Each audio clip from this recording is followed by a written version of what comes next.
নমস্কাৰ,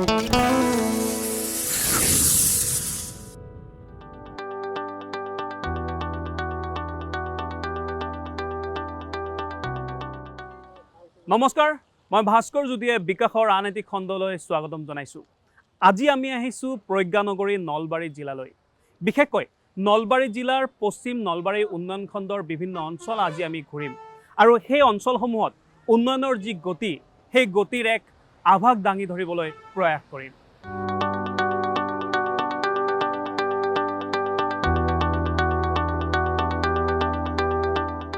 অসমৰ এখন অন্যতম জিলা হৈছে নলবাৰী। প্ৰাকৃতিক সৌন্দৰ্য, কৃষি আৰু লোক সংস্কৃতিৰে সমৃদ্ধ নলবাৰীৰ আছে এক সুকীয়া পৰিচয়। গুৱাহাটীৰ পৰা প্ৰায় ৭০ কিলোমিটাৰ দূৰত্বত এই জিলাখন অৱস্থিত। নলবাৰী জিলাৰ পশ্চিম নলবাৰী উন্নয়ন খণ্ডৰ অন্তৰ্গত বিভিন্ন অঞ্চলত বিগত সময়ছোৱাত উন্নয়নৰ এক নতুন ধাৰা পৰিলক্ষিত হৈছে। পশ্চিম নলবাৰী উন্নয়ন খণ্ডৰ অন্তৰ্গত ২২ নম্বৰ বনগাঁও এইখন গাঁও পঞ্চায়ত হয়।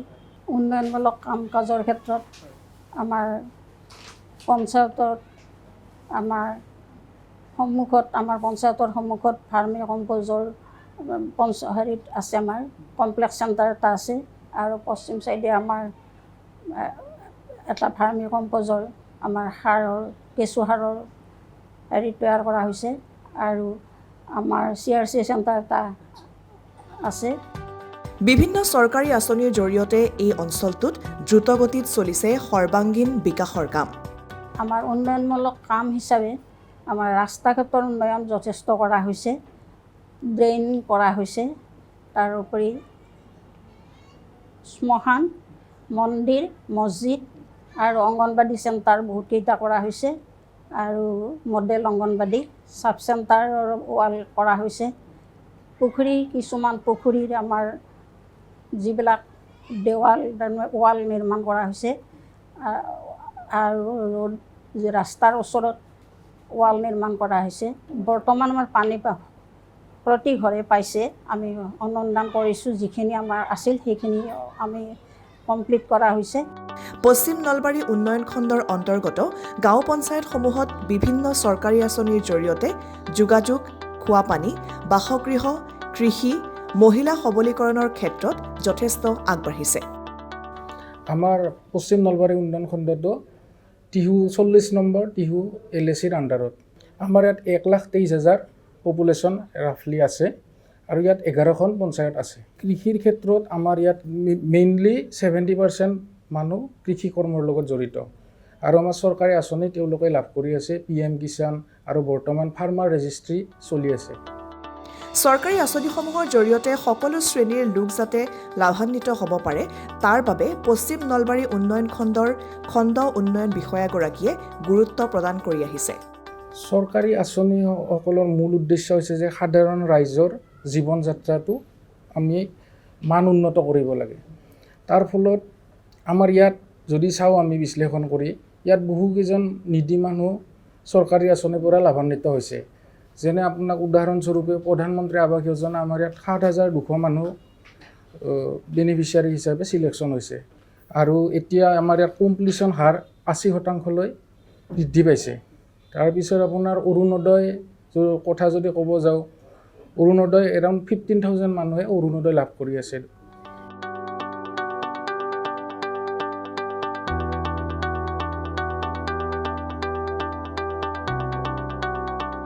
পশ্চিম নলবাৰী উন্নয়ন খণ্ডৰ অন্তৰ্গত যিসমূহ অঞ্চল আছে, সেই অঞ্চলসমূহৰ যুৱক যুৱতীসকল যাতে স্বাৱলম্বী হ'ব পাৰে বা এই অঞ্চলটোৰ যাতে বিকাশ সাধন হ'ব পাৰে, তাৰ বাবে বিশেষকৈ এই অঞ্চলটোৰ পঞ্চায়তসমূহে যথেষ্ট কাম কৰিছে আৰু মই বৰ্তমান আছোঁ 22 নং বনগাঁও গাঁও পঞ্চায়তত আৰু ইয়াতে এটা বিশেষ পদক্ষেপ গ্ৰহণ কৰা হৈছে। ইয়াতে এটা মাৰ্কেট প্লেচ, এখন বজাৰ গৃহ নিৰ্মাণ কৰা হৈছে, যাতে এই ওচৰৰ যুৱক যুৱতীসকলে তেওঁলোকে দোকান দি বা তেওঁলোকে ব্যৱসায় কৰি স্বাৱলম্বী হ'ব পাৰে। ইয়াৰে অভিযন্তাগৰাকী আছে, সহকাৰী অভিযন্তাগৰাকী, মই তেওঁৰ সৈতে কিছু কথা পাতিম। অকণমান বজাৰ গৃহটোৰ বিষয়ে অকণমান ক'ব। আমি যেতিয়া ঘৰটোৰ প্লেনিং কৰোঁ, তেতিয়া আমাৰ উদ্দেশ্য আছিল যে দুখীয়া মানুহৰ কাৰণে আমি কিবা কৰিব পাৰোঁ নেকি, অফিচৰো কাম কৰিম আৰু দুখীয়া মানুহৰ কাৰণে কিবা কাম কৰিম আমি। আৰু তেতিয়া গাঁও পঞ্চায়তৰ তদানীন্তন সভাপতি আছিল মাননীয় পবিত্ৰ ডেকাদেৱ আৰু তেখেতৰ লগত আমি আলোচনা কৰিলোঁ যে এনেকুৱা আমি ঘৰ বনাম যিটো মাল্টিপাৰ্পাছ টাইপত হ'ব, যে ফ্ৰণ্ট ছাইডত মাৰ্কেট থাকিব, য'ত দুখীয়া মানুহ ন্যূনতম ৰেটত আমি মাৰ্কেট কৰিবৰ কাৰণে দিব পাৰোঁ আৰু তেনেকুৱা উদ্দেশ্য ৰাখিয়ে আমি এইটো মাৰ্কেট বজাৰ গৃহটোৰ জন্ম দিছিলোঁ আৰু এইটো কালক্ৰমত মানে আমাৰ একদম বহু পুৰণি মুনীন্দ্ৰমল্ল বৰুৱা আছিলে আৰু তেখেতৰ নামতে এই মাৰ্কেট ক্ষেত্ৰ উৎসৰ্গা কৰা গৈছে। এইটো আপোনাৰ দিনত হৈছিলে? হয়, মই যেতিয়া সভাপতি আছিলোঁ আৰু সেই সময়তে এই পৰিকল্পনাটো হৈছিল বিভাগীয় বিষয়াসকলৰ লগত আৰু সেই সময়তে এই মাৰ্কেট প্লেচটো নিৰ্মাণ কৰা হৈছে। এতিয়া যুৱক যুৱতীসকলে ইয়াতে দোকান গৃহ দিছে। আমাৰ গাঁও অঞ্চলৰ যিখিনি দুখীয়া ইয়াত যুৱক যুৱতীয়ে এইটো ইচ্ছা কৰিলে যে আমাক এটা মাৰ্কেট প্লেচত আমাক এখন দোকান দিয়াৰ সুবিধা কৰি দিব লাগে। আমি তেখেতসকলৰ লগত আমি নীতি নিয়মৰ মাজেৰে আলোচনা কৰি তেখেতসকলক এই দোকানবিলাক দিয়াৰ ব্যৱস্থা কৰিছোঁ আৰু এই দোকানৰ পৰা তেওঁলোকে আজি সুন্দৰকৈ পৰিয়ালবিলাক চলোৱাৰ সুবিধা এটা পাইছে।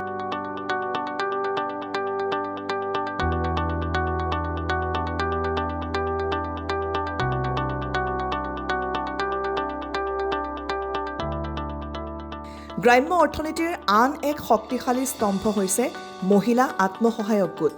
অসম ৰাজ্যিক গ্ৰামীণ জীৱিকা অভিযান ASRLMৰ জৰিয়তে মহিলাসকলৰ উপাৰ্জনমুখী কৰি তোলাৰ প্ৰয়াস কৰা হৈছে। হাঁহ কুকুৰা পালন, গাহৰি পালনৰ উপৰিও ক্ষুদ্ৰ ব্যৱসায় আৰম্ভ কৰিছে মহিলাসকলে। একাংশ মহিলাই হস্ততাঁত বস্ত্ৰশিল্পৰ জৰিয়তেও স্বাৱলম্বী হ'বলৈ সক্ষম হৈছে। তাঁতশালত কাপোৰ বৈ তেওঁলোকে নিজৰ উপাৰ্জনৰ পথ বাছি লৈছে। বৰ্তমান সময়ত গ্ৰামাঞ্চলসমূহৰ উন্নয়নৰ ক্ষেত্ৰত, বিকাশৰ ক্ষেত্ৰত আত্মসহায়ক যিসমূহ গোট আছে সেই আত্মসহায়ক গোটসমূহৰ ভূমিকা যথেষ্ট গুৰুত্বপূৰ্ণ। তেওঁলোকে বিভিন্ন আঁচনিৰ জৰিয়তে স্বাৱলম্বী হ'বলৈ সক্ষম হৈছে। তেওঁলোকে নিজাববীয়াকৈ কিছুমান ব্যৱসায় কৰিবলৈ সক্ষম হৈছে। এনেধৰণে আত্মসহায়ক গোটবোৰে অঞ্চলটোৰ বিকাশৰ ক্ষেত্ৰত যথেষ্ট অৰিহণা যোগাই আহিছে। কেইটামান গোট আছে, সেই মহিলাসকল আছে, আমি তেওঁলোকৰ সৈতে কিছু কথা পাতিম। বাইদেউ, আপোনাৰ সৈতে কথা পাতিম। আপোনাৰ নামটো? নমস্কাৰ, মোৰ নাম শ্ৰী ননিতা পাটোৱাৰী আৰু আপোনাৰ গোটটোৰ নাম? মোৰ গোটটোৰ নাম হৈছে প্ৰগতি পঞ্চৰত্ন আত্মসহায়ক গোট। আৰু আপোনালোকে কেনেধৰণে স্বাৱলম্বী হৈছে, বৰ্তমান কি কৰি আছে আপোনালোকে? হয়, আমি গোটটো খুলি পেলাই বহুত মানে ব্যক্তিগতভাৱে বহুত স্বাৱলম্বী হ'ব পাৰিছোঁ। তাৰমানে সকলোৱে নিজাববীয়াকৈ কোনোবাই বা ছাগলী পুহিছে, কোনোবাই বা গৰু কিনিছে বা মেচিন চলাই আছে, সেনেকুৱা আৰু কোনোবাই দোকানতো টকাখিনি। আপুনি কি কৰিছে? হয়, মোৰ ছাগলীও আছে, দোকানো আছে, মানে দোকান আছে, লগতে দোকান মোৰ মেচিনো আছে। সেই মেচিনত মই কাপোৰো চিলাওঁ, লগতে মোৰ ছাগলী আছে, হাঁহ মুৰ্গী গোটেইবিলাক আছে আৰু সেইবিলাক পুহি মই আৰ্থিকভাৱে বহুত স্বাৱলম্বী হ'ব পাৰিছোঁ। আৰু এতিয়া আৰু মানে ঘৰত পইচা লাগিলে খুজিব নালাগে? খুজিব নালাগে, মই তাৰমানে মোৰ নিজৰ খৰচটো লগতে পৰিয়ালকো দিব পাৰিছোঁ। আৰু নমস্কাৰ, মোৰ নাম শ্ৰী দীপিকা ডেকা। মই আত্মসহায়ক গোটৰ পৰা বহুত তাৰমানে হেৰি পালোঁ আৰু লোন। কি কাম কৰিছে? মোৰ দোকান, চাহৰ দোকান আছে। মোৰ মানুহটোৰ লগত মই চাহৰ দোকান দিছোঁ। চাহৰ দোকান দি তাতে চলা মিলা কৰি আছোঁ আৰু গোটৰ পৰা বহুত সহায় পাইছোঁ, পঞ্চায়তৰ পৰা বহুত সহায় পাইছোঁ আমি। আৰু বহু কেইগৰাকী মহিলা আছে, তেওঁলোকৰ সৈতে আমি কিছু কথা পাতিম। বাইদেউ, আপোনাৰ নামটো? মোৰ নাম শ্ৰী ভাৰতী আপোনাৰ আত্মসহায়ক গোটটোৰ নাম? মোৰ গোটৰ নাম প্ৰগতি আত্মসহায়ক গোট। মই 22 নং গাঁও পঞ্চায়তৰ অন্তৰ্গত প্ৰগতি আত্মসহায়ক গোটৰ সদস্য হওঁ। আমাৰ ইয়াতে বনগাঁও পঞ্চায়ততে আমাৰ ভিহৰ মিটিং হয়। মোৰ গোটৰ সদস্য মেম্বাৰ হ'ল 12জনী আৰু আমি ধুনীয়াকৈ আপোনাৰ ব্লকৰ পৰাই লোন পাইছোঁ 10,000ৰ পৰা 15,000ৰ পৰা। তাৰপিছত বেংকত লোন পাইছোঁ 2 লাখ টকা। তাৰপাছত বেংকৰ পৰা আমি আপোনাৰ ছাবচিডি পাইছোঁ। তাৰপাছত আমাৰ মুখ্যমন্ত্ৰী ডাঙৰীয়াৰ পৰা আমি উদ্যমিতা আঁচনি 10,000 টকা পাইছোঁ। সেইখিনি পাই আমাৰ প্ৰত্যেকজনে ব্যক্তিগতভাৱে কোনোবাই ছাগলী কিনিছে, কোনোবাই গৰু কিনিছে, কোনোবাই পুখুৰীত মাছ পালন কৰিছে। মোৰে পঞ্চায়তৰ কাষেদি এখন দোকান আছে, প্লাষ্টিকৰ দোকান। উপাৰ্জন কৰিব পাৰিছে এতিয়া? পাৰিছোঁ। মানে মুখ্যমন্ত্ৰীগৰাকীৰ যিটো সপোন আছিলে, সেয়া আচলতে সপোন বাস্তৱায়িত কৰাৰ বাবে মহিলাসকল যাতে আগুৱাই যাব পাৰে, তেওঁলোক যাতে লাখপতি হ'ব পাৰে, তেওঁলোকে যাতে এই অভাৱ অনাটনৰ মাজত থাকিব নালাগে, সেই যেন ক'ৰবাত সাৰ্থক হোৱা ইয়াতে দেখিবলৈ পোৱা গৈছে। মই আপোনাৰ ওচৰতে, আপোনাৰ গোটটোৰ নাম? নমস্কাৰ, মোৰ নাম মিছ আলেবেৰা। মোৰ গোটটোৰ নাম হৈছে জেউতি আত্মসহায়ক গোট। জেউতি আত্মসহায়ক গোটৰ মই সম্পাদিকা। প্ৰথমতে মই SSG মানে গোট খুলিছিলোঁ। গোট খুলি কিনে প্ৰথমতে আমাৰ ইমান উন্নতি হোৱা নাছিল। ধৰকচোন, আমি প্ৰথমতে সঞ্চয়হে কৰি আছিলোঁ। তাৰপিছত আমি ক্ৰমান্বয়ে মানে সৰুৰ পৰা ডাঙৰ হ'লোঁ। ধৰকচোন, ভিঅ' এটা চলালোঁ, ভিঅ'ৰ পৰা আমি এটা লোন ল'লোঁ। লোন লৈ পেলাই আমি সদস্যবিলাকে নিজা নিজে কৰি এটা ব্যক্তিগত হিচাপে নিজে নিজে ব্যৱহাৰ কৰিলে। ময়ো এখন দোকান দিছোঁ, মোৰ গৰুও আছে, ছাগলীও আছে, হাঁহ কুকুৰাও আছে। তাৰপিছত মই CLF পৰা লোন ল'লোঁ। CLF পৰা লৈ পেলাই মই আৰু দোকানত মাল ভৰাইছোঁ। তাৰপিছতে তাৰপিছত আৰু মই আপোনাৰ BRCৰ পৰা লোন লৈছোঁ, BRCৰ পৰা লৈ পেলাই আৰু নিজাকৈ কাম অলপ নিজে আগবঢ়াইছোঁ ধৰকচোন, মই নিজে হেৰি কৰিছোঁ। তাৰপিছত আৰু পঞ্চায়তৰ থ্ৰুৱেদি যিবিলাক ট্ৰেইনিং আমাৰ আহে CLF-ৰ আণ্ডাৰত, সেই পঞ্চায়তৰ থ্ৰুৱেদি মানে আমাৰ যিটো 22 GP এই ইয়াতে আমি ট্ৰেইনিং চেণ্টাৰো আমি কৰিছোঁ। ট্ৰেইনিঙৰ পৰা আমি অলপ লাভৱান হৈছোঁ। 2 টকা আমি সদস্য মানে গোটৰ সদস্যখিনি আমি লাভটো পাওঁ। মানে পঞ্চায়তৰ যিবিলাক আমাৰ ভিঅ' আমাৰ 22 নং GPৰ যিটো মানে আণ্ডাৰত যিকেইটা ভিঅ' আছে 6টা ভিঅ'ৰ আমি ইয়াতে মিটিং কৰোঁ। আমাৰ সুবিধাখিনি পঞ্চায়তৰ পৰা পাওঁ। মই ছাগলীৰ ফাৰ্ম কৰি আছোঁ। কিমান ছাগলী আছে? মোৰ বৰ্তমান 45টা ছাগলী আছে। হয়, এয়া বিক্ৰী কৰে আপোনালোকে? হয়, বিক্ৰী কৰোঁ। লাভান্বিত হৈছে যথেষ্ট পৰিমাণে। এয়া আচলতে প্ৰায়সমূহ অঞ্চলৰ বিশেষকৈ গ্ৰাম্যাঞ্চলসমূহত যিসকল মহিলা আছে তেওঁলোকে আত্মসহায়ক গোটৰ জৰিয়তে হওক বা ব্যক্তিগতভাৱে হওক চৰকাৰী যিসমূহ আঁচনি, চৰকাৰী আঁচনিৰ যিসমূহ ধন, সেই ধনসমূহ লাভ কৰি তেওঁলোকে বিভিন্ন ছাগলীৰ পৰা আৰম্ভ কৰি হাঁহ পাৰ পোহপালন কৰিছে, মৎস্য পালন কৰিছে বা কোনোবাই দোকান দিছে। এনেধৰণে তেওঁলোকে স্বাৱলম্বী হ'বলৈ সক্ষম হৈছে। আৰু এইদৰে এটা অঞ্চলৰ উন্নয়ন, এটা অঞ্চলৰ বিকাশত যথেষ্ট অৰিহণা যোগাই আহিছে এইসকল মহিলাই। গ্ৰাম্য উন্নয়নৰ আন এক মূল আধাৰ হৈছে শিক্ষা। বিশেষকৈ অংগনবাড়ী কেন্দ্ৰসমূহে প্ৰাক প্ৰাথমিক শিক্ষাৰ লগতে শিশুৰ পুষ্টিৰ ক্ষেত্ৰত গুৰুত্বপূৰ্ণ ভূমিকা পালন কৰি আহিছে। এই ক্ষেত্ৰত 22 নং বনগাঁও গাঁও পঞ্চায়ত অন্তৰ্গত এটা অংগনবাড়ী কেন্দ্ৰ সকলোৰে বাবে আদৰ্শ হৈ পৰিছে। আজিৰ শিশু দেশৰ ভৱিষ্যত বুলি কোৱা হয় আৰু এই শিশুসকলৰ যিটো শৈশৱ, সেই শৈশৱ গঢ় দিয়াত সহায় কৰে অংগনবাড়ী কেন্দ্ৰসমূহে। আৰু বিশেষকৈ এই পঞ্চায়তখনত আমি দেখিবলৈ পাইছোঁ যিটো অংগনবাড়ী কেন্দ্ৰ, সেইটো সঁচাকৈ আটকধুনীয়া। ইয়াৰ আন্তঃগাঁথনি দেখিলে আপ্লুত হ'ব আপুনিও। ইয়াৰে সহকাৰী অভিযন্তাগৰাকী আছে, লগতে অংগনবাড়ীৰ সহায়িকাগৰাকী আছে। আমি তেওঁলোকৰ সৈতে কিছু কথা পাতিম।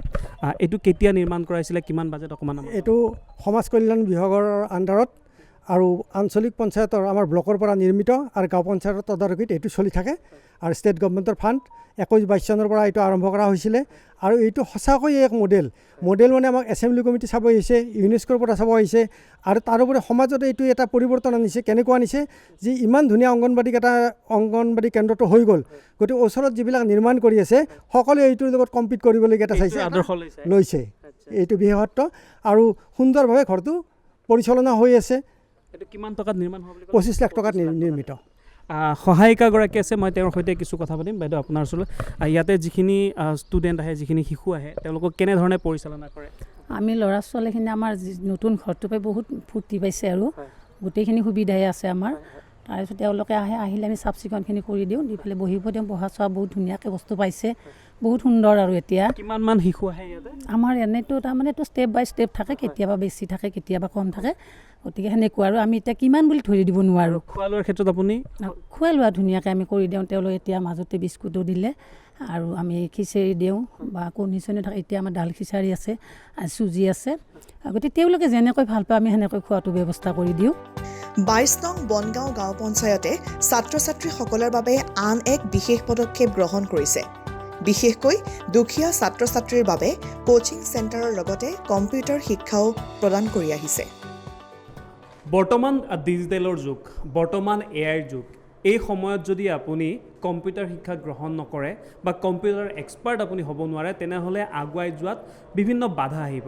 এনে ক্ষেত্ৰত এই পঞ্চায়তটোৱে এটা বিশেষ পদক্ষেপ গ্ৰহণ কৰিছে। বিশেষকৈ ইয়াৰে ওচৰৰ যিখিনি ল'ৰা ছোৱালী আছে তেওঁলোকক কম্পিউটাৰৰ যি প্ৰশিক্ষণ, সেই প্ৰশিক্ষণ দিয়াৰ ব্যৱস্থা কৰিছে। কেনেধৰণে কৰা হৈছে আমি সবিশেষ জানিম। বাইদেউ, আপোনাৰ ওচৰত আহিছোঁ। এই প্ৰশিক্ষণ চেণ্টাৰটোৰ বিষয়ে অকণমান কওকচোন। কম্পিউটাৰ। নমস্কাৰ সদৌতিলৈ। মই এই শিক্ষণ প্ৰশিক্ষণ অনুষ্ঠানটিৰ মুখ্য সঞ্চালিকা হিচাপত আছোঁ। আৰু যোৱা 2026 1 এপ্ৰিল তাৰিখৰ পৰা এইখন প্ৰশিক্ষণ অনুষ্ঠানটি আমাৰ আৰম্ভ হৈছে। আৰু এই প্ৰশিক্ষণ অনুষ্ঠানটিৰ এটা প্ৰধান বিষয় হিচাপত আমি কম্পিউটাৰ প্ৰশিক্ষণ যিটো বিষয় সেইটো পাইছোঁ। আৰু এই যিখন পঞ্চায়ত, এই পঞ্চায়তে আমাক এপ্ৰিল মাহতে সেই সুখবৰটি জনাইছিল। ইতিমধ্যে আমি মনতে ভাবি আছিলোঁ বা আমি এটা পৰিকল্পনাও কৰিছিলোঁ যে ইয়াত 2য় শ্ৰেণীৰ পৰা 10ম শ্ৰেণীলৈ পাঠদান, আমাৰ যিখিনি আমাৰ বিষয় আছে গণিত, বিজ্ঞান, সমাজ বিজ্ঞান, ইংৰাজী, তাৰ লগতে কম্পিউটাৰ বিষয়টো যদি আমি শিক্ষাদান কৰিব পাৰোঁ, তেতিয়াহ'লে এই গ্ৰাম্যাঞ্চলৰ যিসকল ল'ৰা ছোৱালী, সেই ল'ৰা ছোৱালীখিনি আমাৰ উপকৃত হ'ব। বিশেষকৈ এতিয়া ডিজিটেল ইণ্ডিয়াৰ যুগ, এই কম্পিউটাৰ অবিহনে কোনো এটা ক্ষেত্ৰতে আগবাঢ়িব নোৱাৰে। চাকৰি বাকৰিৰ ক্ষেত্ৰত নকওঁৱে, এখন কাগজ যদি আমি প্ৰিণ্ট কৰি উলিয়াব লাগে তাতো কম্পিউটাৰৰ ওচৰত যাব লাগে। মুঠতে প্ৰত্যেকে আমি অৱগত যে কম্পিউটাৰ অবিহনে আমি এখোজ শিক্ষাৰ দিশত এতিয়া আগবাঢ়িব নোৱাৰা হৈছোঁ। গতিকে এই ক্ষেত্ৰত আমাক এই অনুষ্ঠানটিয়ে যিটো পঞ্চায়ত 22 নম্বৰ গাঁও পঞ্চায়তৰ মাননীয় সভানেত্ৰী মহোদয়া বাইদেউ গীতিমা দেৱী বাইদেউ আছে, বাইদেউক এই জগতে মই বহুত ধন্যবাদ জনাইছোঁ। হয়, বৰ্তমান কণ কণ ল'ৰা ছোৱালীখিনিক মানে বিশেষকৈ এনিমেশ্যনৰ জৰিয়তে কেনেকৈ তেওঁলোকে শিকিব পাৰি তাৰ ওপৰত গুৰুত্ব দিয়া হৈছে।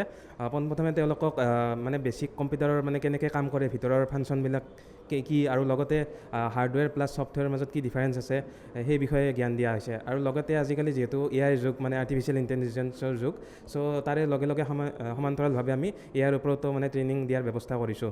এটা দিল্লীত 26 জানুৱাৰী উপলক্ষে আমাক নিমন্ত্ৰণ জনাইছিলে। আমাৰ সেই সময়ত গ্ৰামোন্নয়ন মন্ত্ৰী ৰঞ্জিত দাস ছাৰ মহোদয়ে এইখিনি SRDৰ লগত সহযোগ কৰি আমাৰ যিটো আমাৰ কালচাৰেল হেৰি আছিল, শ্ব' আছিল, সেই আমন্ত্ৰণ ক্ৰমে আমাক নিমন্ত্ৰণ জনাইছিলে। আমি তাত সহযোগ কৰিছিলোঁ আৰু তেতিয়া এই উপহাৰ হিচাপে কম্পিউটাৰ 4টা প্ৰদান কৰিছিলে।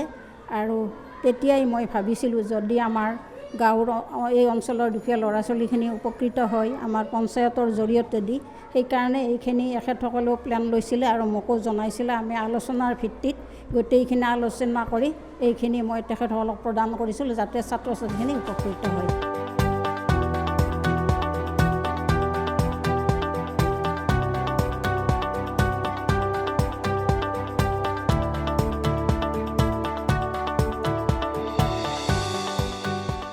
বনগাঁও পঞ্চায়ত এটা গুৰুত্বপূৰ্ণ তেওঁলোকে পদক্ষেপ গ্ৰহণ কৰিছে। মই সেই বিষয়ে কথা পাতিম। নমস্কাৰ, মোৰ নাম ৰূপক বৈশ্য আৰু এই আমাৰ JKK শিক্ষা প্ৰতিষ্ঠান, তাত মই কাৰ্যবাহী পৰিচালন সঞ্চালক হিচাপে কাম কৰি আছোঁ। লগতে মই পাঠদান কাৰ্যতো জড়িত থাকোঁ, গণিত আৰু বিজ্ঞান বিষয়বিলাক শিকাওঁ। আৰু আমাৰ মুখ্য উদ্দেশ্যই হ'ল নৈতিকতাৰে প্ৰজন্ম নিৰ্মাণ কৰা। মূল বিষয়টোৱে হৈছে সেইটো, যাতে আমাৰ সমাজত নীতিগত জ্ঞানবিলাক বিলাব পাৰে, সমাজখন নিষ্কাশন হ'ব পাৰে, ভাল মানুহৰ সমাজ এখন হ'ব পাৰে। মুখ্য বিষয় সেইটোক লৈ পেলাই আমি আগবাঢ়িছোঁ। আৰু আমাৰ ৰাষ্ট্ৰীয় পুৰস্কাৰপ্ৰাপ্ত যিবিলাক আমাৰ পৰীক্ষা আছে, ৰাষ্ট্ৰীয় পৰ্যায়ৰ যিবিলাক পৰীক্ষা আছে, সেই পৰীক্ষাবিলাকক মুখ্য হিচাপে লৈ পেলাই আমি পাঠদান কৰোঁ। খুবেই সুন্দৰ এটা পদক্ষেপ। মই আৰু এগৰাকী আছে শিক্ষক, মই তেওঁলোকৰ সৈতে কিছু কথা পাতিম। আপোনাৰ নামটো? মোৰ নাম শ্ৰী কমল কুমাৰ তালুকদাৰ। মই JKK শিক্ষা প্ৰতিষ্ঠানৰ এজন অবৈতনিক শিক্ষাগুৰু হিচাপে ইয়াত কাম কৰি আছোঁ। কি আপুনি পঢ়াই আছে ইয়াত? মই English, social science, maths, science গোটেইখিনি মই ছাবজেক্ট চাওঁ। আৰু বিশেষভাৱে আমাৰ NMMS বুলি নেশ্যনেল মেৰিট স্কলাৰশ্বিপ, এই ক্লাছ 8ৰ ছাত্ৰ ছাত্ৰীবিলাকে এইটো স্কলাৰশ্বিপ যদি দুখীয়া ঘৰৰ ল'ৰা ছোৱালীবিলাকে দিয়ে তেতিয়া 48,000কে স্কলাৰশ্বিপ পায়। আৰু এইখিনি আমাক পদক্ষেপ গ্ৰহণ কৰিছে আমাৰ 22 নং বনগাঁও পঞ্চায়তৰ উদ্যোগত আমি এইখিনি সুযোগ পাইছোঁ। কি ক'ব বিচাৰিব এই শিক্ষানুষ্ঠানখনৰ? নহয়, পঞ্চায়তী ৰাজ ব্যৱস্থাৰ প্ৰচলনৰ ক্ষেত্ৰত বনগাঁও গাঁও পঞ্চায়তে যিটো ভূমিকা গ্ৰহণ কৰিছে সেয়া সঁচাকৈ প্ৰশংসনীয়। গাঁও পঞ্চায়তৰ সন্মানীয় সভাপতি গীতিমা বাইদেউ লগতে এই অঞ্চলৰ বিশিষ্ট সমাজকৰ্মী পবিত্ৰ ডেকাৰ উদ্যোগত আমি ছাত্ৰ ছাত্ৰীসকলক আগবঢ়াই নিয়াৰ ব্যৱস্থা কৰিছোঁ। ইতিমধ্যে কোচিং চেণ্টাৰ আমাৰ আৰম্ভ হৈছে, কম্পিউটাৰ চেণ্টাৰ আমি আৰম্ভ কৰিছোঁ, তাৰ লগতে চিত্ৰকলাৰ ব্যৱস্থাৰ আমি কৰিছোঁ। এগৰাকী ব্যক্তিৰ তেওঁলোকে নাম লৈছে, মই তেওঁৰ সৈতে কিছু কথা পাতিব বিচাৰিম। কাৰণ এই শিক্ষানুষ্ঠান গঢ়ি তোলাত বা যিকোনো ক্ষেত্ৰতে আগবাঢ়ি যোৱাত এই ব্যক্তিগৰাকীৰ ভূমিকা যথেষ্ট গুৰুত্বপূৰ্ণ। অকণমান আপুনি আগুৱাই আহিব। কেনেধৰণে পদক্ষেপটো মনলৈ কেনেকৈ আহিলে অকণমান আমাক জনাব। আমাৰ জাতিৰ পিতা মহামানৱ মহাত্মা গান্ধীৰ এটা সপোন আছিল যে দেশখন যদি আমি প্ৰগতিৰ পথত নিব লাগে তেতিয়াহ'লে আমি গ্ৰাম্য অঞ্চলৰ পৰা এই পদক্ষেপ ল'ব লাগিব।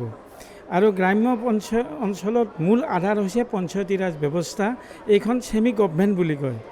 মহাত্মা গান্ধীয়ে প্ৰতিটো ক্ষেত্ৰত মানৱ জীৱনৰ লাগতিয়াল সকলো কথা পঞ্চায়তী ৰাজ ব্যৱস্থাৰ মাধ্যমেৰে হোৱাটো তেখেতে বিচাৰিছিল।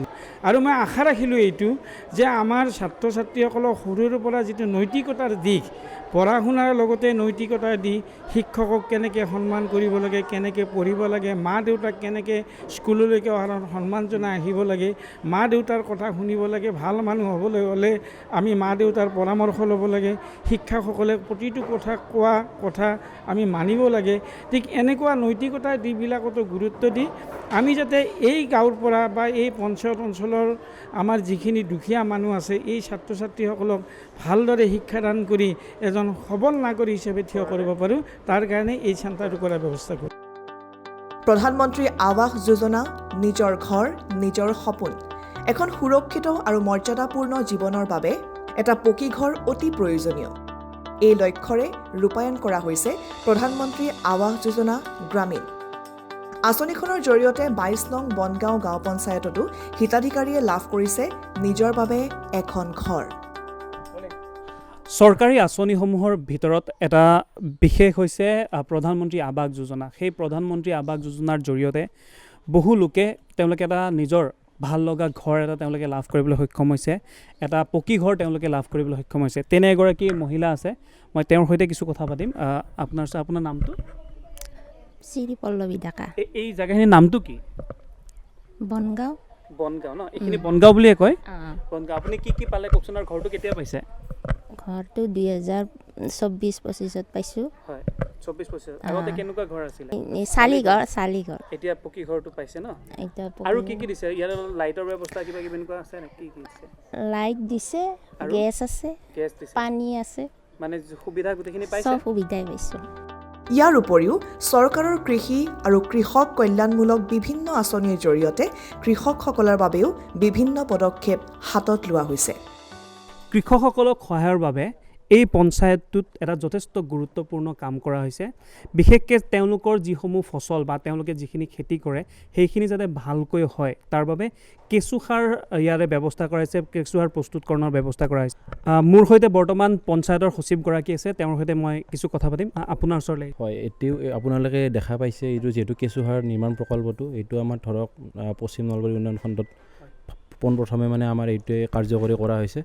ইয়াতে আমাৰ ধৰক কেঁচুসাৰটো আজিকালি জানে যে ৰাসায়নিক সাৰে মাটিৰ কিমান ক্ষতি কৰে, গতিকে ৰাসায়নিক সাৰৰ ব্যৱহাৰটো কমাই আমি যাতে মাটিখিনি বহুত বছৰলৈ খেতি কৰি থাকিব পাৰোঁ, তাৰ কাৰণে কেঁচুসাৰটো আমি প্ৰয়োগ কৰিব লাগে। গতিকে আমি এইটো কেঁচুসাৰ মানে ইয়াতে উৎপাদন কৰি এটা মানে ৰেট এটা মানে আমি ফিক্স কৰি সেইটো আমি দূৰ য'ত লাগে মানে দূৰ দূৰণিলৈকে পঠিয়াই দিয়াৰ ব্যৱস্থা কৰিম। কিমানখিনি প্ৰস্তুত কৰা হয়, কিমান দিব পৰা হয়? এতিয়া আমি বৰ্তমান আমি ধৰক এটা লক্ষ্য লৈছোঁ যে বছৰি মানে 100 কুইণ্টল এইটো মানে আমি যাতে কৰিব পাৰোঁ। মোৰ সৈতে আছে বৰ্তমান কৃষি বিভাগৰ কাৰ্যবাহী অভিযন্তাগৰাকী, তেওঁৰ সৈতে মই কিছু কথা পাতিব বিচাৰিছোঁ। ইয়াৰে কৃষকসকলৰ উন্নয়নৰ বাবে বা কৃষকসকল যাতে লাভান্বিত হয় বা তেওঁলোকে ভালকৈ খেতি কৰিব পাৰে, তাৰ কাৰণে কেনেধৰণে ব্যৱস্থা কৰা হৈছে? আমাৰ ইয়াতে জ্ঞান কেন্দ্ৰ প্ৰশিক্ষণ ভৱন এটা নিৰ্মাণ কৰা হৈছে। ইয়াতে কৃষকসকলৰ প্ৰশিক্ষণ দিয়া হ'ব বিভিন্ন কৃষি পদ্ধতি তথা বিভিন্ন কৃষি প্ৰণালীৰ বিষয়ে। তেওঁলোকক ইয়াতে থাকোঁতে ওচৰতে মানে তেওঁলোকে পোৱাকৈ আমি প্ৰশিক্ষণ ভৱনটো নিৰ্মাণ কৰিছোঁ তেওঁলোকৰ সুবিধাৰ্থে। আৰু ইয়াতে আমাৰ যিগৰাকী কৃষি সম্প্ৰসাৰণ বিষয়া এডিঅ' তেখেতৰ ইয়াত অফিচো হ'ব, কাম তেখেতৰ ৰেচিডেঞ্চো হ'ব। ইয়াত তেখেত থাকিব আৰু অফিচো কৰিব। লগতে গ্ৰাম সেৱকসকলেও ইয়াত উপলব্ধ হ'ব যাতে কৃষকসকলে সহজতে তেওঁলোকক লগ পায়।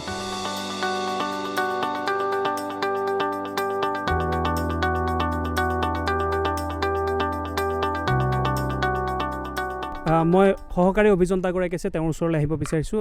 এই শ্মশানখনৰ বিষয়ে অকণমান জনাব। এইখন সম্পূৰ্ণ এখন নতুন শ্মশান। ইয়াত ৰাস্তা পৰ্যন্ত নতুন, ৰাস্তাটো নতুনকৈ বনোৱা হৈছে, দুই চাইডে গাৰ্ডৱাল দিয়া হৈছে, বাউণ্ডাৰী ৱাল আছে, ভিতৰত ৰেষ্ট ছেড আছে, ব্লক ফৰ লাষ্ট প্ৰেয়াৰ আছে য'ত আমাৰ ডেড বডিটো পূজা অৰ্চনা কৰা হয়, বাৰ্ণিং ছেড আছে, মন্দিৰ আছে, পানীৰ ব্যৱস্থা আছে, লাইটৰ ব্যৱস্থা আছে, বাগিচা এখনৰ ব্যৱস্থা আছে। ইয়াতে সোমাই আমি দেখিছোঁ যে ইয়াতে একে আশ্ৰম লাগে। এইখন যেন এখন আশ্ৰম আৰু মানুহে ইয়াত ফুৰিব আহে মাজে সময়ে, তাৰমানে তেনেকুৱা হৈছে। মই আপোনাৰ ওচৰলৈ আহিছোঁ। এইটো কি কি আঁচনি ইয়াতে আঁচনিৰ জৰিয়তে এইখিনি কাম কৰা হৈছে? হয়, এইটো আচলতে আমাৰ 2016 চনত এইটো আমি আৰম্ভ কৰিছোঁ। মানে আমাৰ গ্ৰাম সভাত মানে ৰাইজৰ ফালৰ পৰা এটা ডিমাণ্ড আছিলে যে আমাৰ বনগাঁও পঞ্চায়তৰ আণ্ডাৰত এখন ভাল ক্ৰিমেশ্যন গ্ৰাউণ্ড এখন তৈয়াৰ কৰিব লাগে, য'ত আমাৰ প্ৰতিটো এলেকাৰ মানুহে ইয়াতে আহি তেওঁলোকৰ শৱবিলাক যাতে ইয়াত দাহন কৰিব পাৰে। আৰু সেইটো আমি গুৰুত্ব উপলব্ধি কৰি আমি পঞ্চায়তী ৰাজ ব্যৱস্থাৰ মাধ্যমেৰে তেতিয়া 14 ফাইনেন্স আছিলে মই যেতিয়া আৰম্ভ কৰিছোঁ আৰু সেনেকৈ আমি কামটো আৰম্ভ কৰিলোঁ মাটিখিনি আমাৰ ব্যক্তিগত মাটি আছিল ৰাইজে মাটিখিনি উচৰ্গা কৰি দিলে ৰাস্তাটোৰ মাটিখিনিও ব্যক্তিগত আছিল ৰাইজেও এইটো উপলব্ধি কৰি এই মাটিটো আমাক পঞ্চায়তকে দায়িত্ব দিলে যে যিখিনি মাটি লাগে এই মাটিখিনি লওক আমি যেতিয়া শ্মশানখন নিৰ্মাণ কৰোঁ ৰাইজ ইমান উৎফুল্লিত হ'ল যে আমি পঞ্চায়তী ৰাজ ব্যৱস্থাৰ পৰা যিখিনি পইচা পাইছোঁ ৰাইজেও দান বৰঙণি দিলে আমাৰ বিধায়ক মাননীয় চন্দ্ৰমোহন পাটোৱাৰী ডাঙৰীয়াই তেখেতেও ক'লে যে ধুনীয়া শ্মশান এখন বনাব লাগে এইটো ইম্পৰ্টেণ্ট পশ্চিম নলবাৰী উন্নয়ন খণ্ডৰ অন্তৰ্গত গাঁও পঞ্চায়তসমূহত দেখিবলৈ পোৱা গৈছে দ্ৰুত বিকাশৰ এখন ছবি এই উন্নয়নৰ ক্ষেত্ৰত বিশেষকৈ 22 নং বনগাঁও গাঁও পঞ্চায়তে দাঙি ধৰিছে এক সুন্দৰ নিদৰ্শন